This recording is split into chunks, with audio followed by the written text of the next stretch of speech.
Pour l'instant, les passionnés se contentent de peu. On voit le logo de la NASA sur ce bâtiment. Ça doit être le centre de contrôle. Au loin, à l'horizon, voilà celle que tous attendent. La toute nouvelle méga fusée de la NASA, la plus puissante au monde. Notre équipe a eu la chance de l'approcher. Alors la voici, cette fameuse fusée qui décollera à quelques centaines de mètres de nous. Alors nous sommes au cœur de la NASA et évidemment ici, aucun spectateur ne sera admis. Ceux qui seront le plus près du décollage, c'est ceux qui auront eu la chance d'arracher les quelques centaines de billets mis en vente par le musée de la NASA situé tout à côté d'ici. Pour les autres, ce sera System D. Même à des kilomètres de distance, ces Américains brûlent d'impatience. Le son, les vibrations, c'est bien de les sentir. C'est comme le lever du soleil en accéléré. Vous avez déjà vu un truc comme ça? Vous serez là? C'est génial. Ici, un poste d'observation, tout sauf improvisé. Et il paraît que c'est l'un des meilleurs spots. À chacun son plan d'attaque pour ne pas perdre une miette de ce vol historique. J'ai réservé il y a 2 mois. C'est le meilleur emplacement, à moins d'être sur le pas de tir.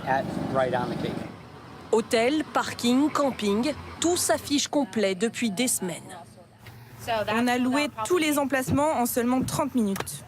Demain, entre 200 et 500 000 personnes devraient être massées le long de ce que l'on appelle la côte de l'espace.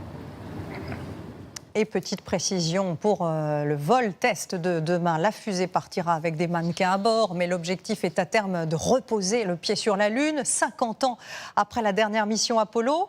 Quel est donc l'intérêt d'y retourner? Vous allez voir que les raisons sont autant scientifiques que politiques. Christine Chapelle et David Salmon. Oubliée depuis 50 ans, la Lune est à nouveau l'objet de toutes les convoitises. Si les Américains veulent y revenir aujourd'hui, c'est avant tout pour des raisons politiques. Un traité voté à l'ONU en 1967 leur interdisait de revendiquer la propriété de la Lune. Mais jusqu'ici, personne d'autre n'y était allé, donc le problème ne se posait pas. Aujourd'hui, la donne a changé. Aujourd'hui, on sent que la Chine se positionne pour explorer la Lune, puis plus loin Mars. Les Indiens commencent à pointer le bout de leur nez sur le vol habité. Les Américains veulent rester leaders. La façon d'utiliser les ressources in situ, de s'approprier les terrains, etc., sera un sujet demain. Et ce sujet, il sera discuté entre les pays qui auront la capacité d'y être. Pour occuper le terrain, les Américains prévoient l'installation d'une base. Son utilité, apprendre à utiliser les ressources locales et aussi servir de terrain d'entraînement pour les futures missions vers Mars. Après tout, il ne faut que quelques jours pour aller sur la Lune, alors que le voyage vers Mars est de plusieurs mois. Ce serait donc plus facile d'y tester les équipements. On va aller tester tout un tas de techniques, de technologies, de façons de vivre, de survivre sur place pour le futur, c'est-à-dire pour Mars et pourquoi pas, alors là on parle à très long terme, pour beaucoup plus loin. Le dernier vol Apollo, c'était en 1972. La technologie a évolué. Thomas Pesquet fait partie des candidats potentiels pour les futures missions. Cet après-midi, au pied de la fusée, il ne cachait pas son enthousiasme.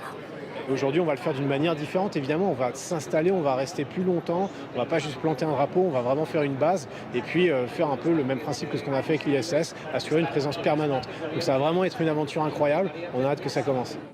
Si ce vol se passe bien, dans 2 ans, Américains et Européens pourraient à nouveau décrocher la Lune. À moins que les Chinois n'y arrivent avant eux, la course à l'espace est toujours d'actualité.